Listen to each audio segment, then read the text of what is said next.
Nalulungkot ko ang sinapit ng sapiro sa kamay ni Gargan. Huwag kang magpatianod sa iyong kabiguan. Patid kong makakabangon kang muli. At sa iyong pagbangon ay magiging malakas at mas matalas kanaharan ng sapiro.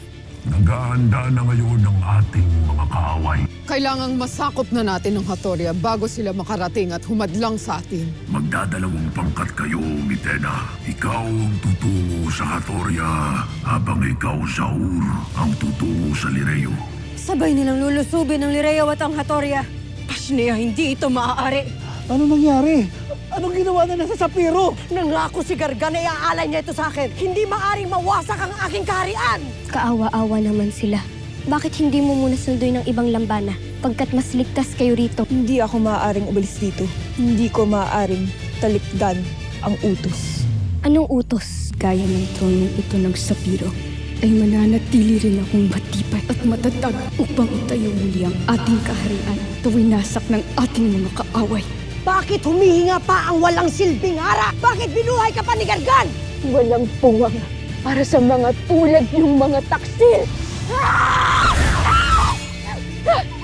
Hindi ka dapat umaalis na mag-isa, kamahalan. Mula ngayon ay hindi ka na maaaring umalis sa aking tabi, Armia. Ako ang iyong Rama, kaya dapat lang napangalagaan kita. Hindi ikaw o kahit sino man ang kailangan magtanggol sa akin. Hindi ko na pangalagaan ang aking kaharian, ngunit kayo ko pangalagaan ang aking sarili. Meron sa ating isang taksil. Nalaman ni Gargan ang mga plano natin. Kasama niyo ba kanina si Rikitera? Naroon ba siya habang kayo'y nag-uusap-usap?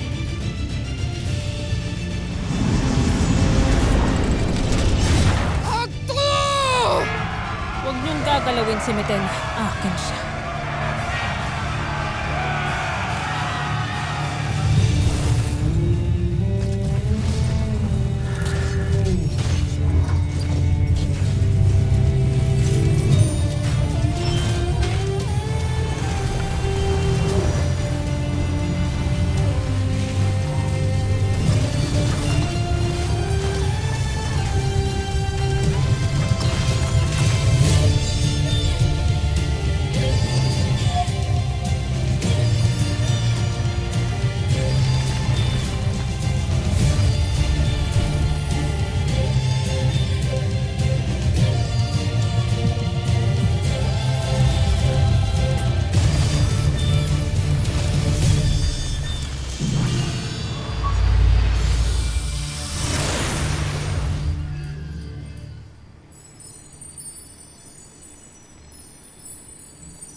Tera! Ano't ako'y iyong hinawakan? Anong gusto mo sa akin? Anong kailangan mo?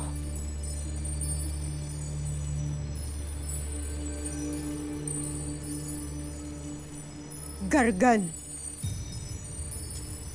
Alam ko na ikaw yan.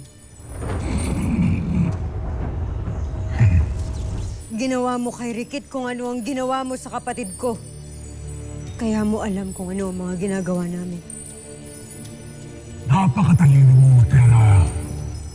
Ngunit natuklasan mo man ang aking ginawa, ay matutuklasan mo rin kaya ang aking susunod na hakbang. Hindi mo matutuklasan, Tera. Hindi niyo alam kung ano ang aking susunod na gagawin.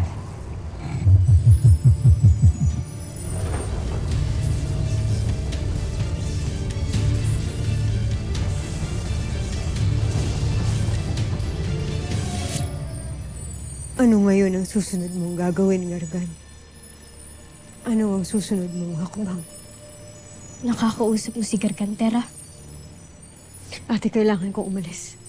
Kailangan ko nang mabalaan ang lahat. At paano ako? Pakawalan mo ako! Pagkatapos ng gagawin ko sa'yo, Rikit.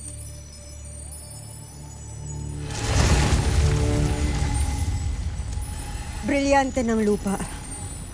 Alisin kay Rikit ang itim na kapangyarihan ni Gargan.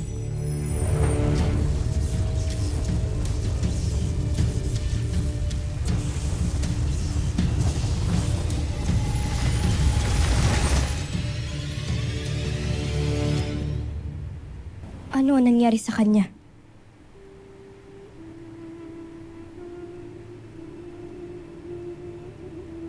Malakas ang kapangyarihan ni Gargan, ate. Kaya nawalan siya ng malay. Bantayan mo si Rikit hanggang sa magising siya. At ate, mag-iingat kayo. Kailangan ko nang umalis. Mag-ingat ka rin, Tera.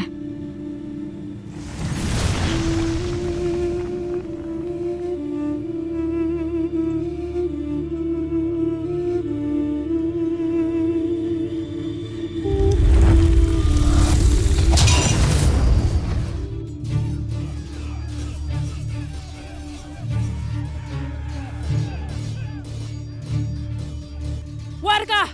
Ako ang iyong harapin.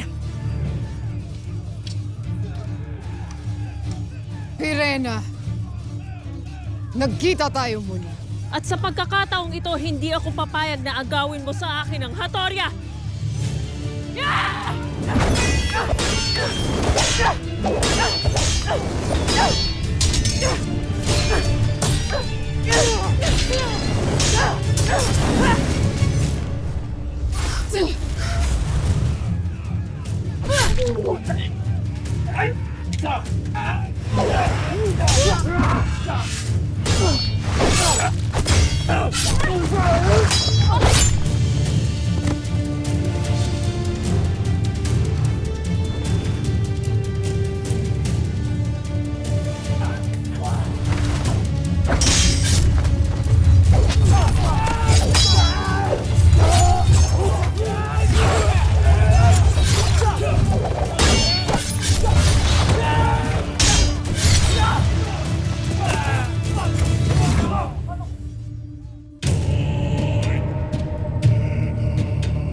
Ang dami nila.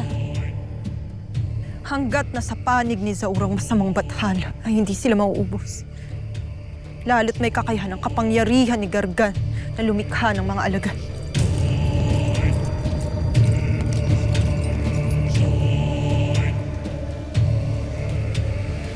Kahit gaano pa sila kadami, walang uurong.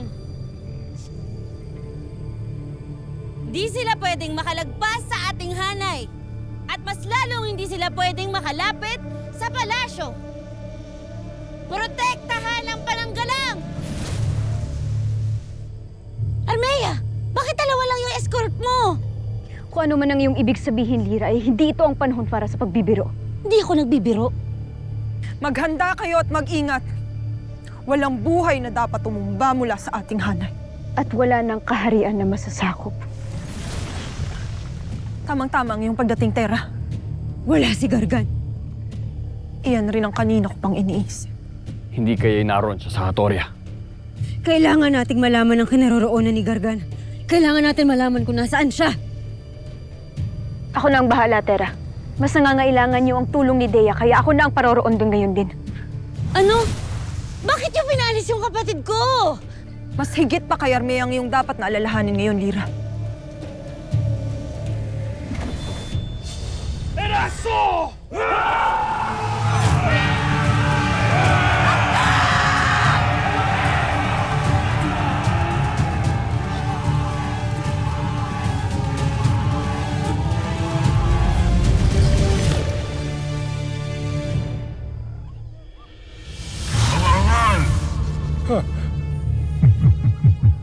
Kayo lang bang mga hamak na kawal ang itinalagaw pang mga laga ng Adamya?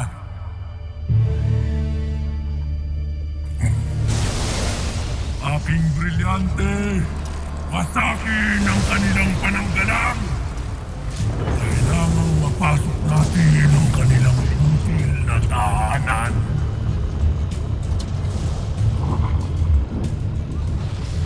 Ang tunay na betana!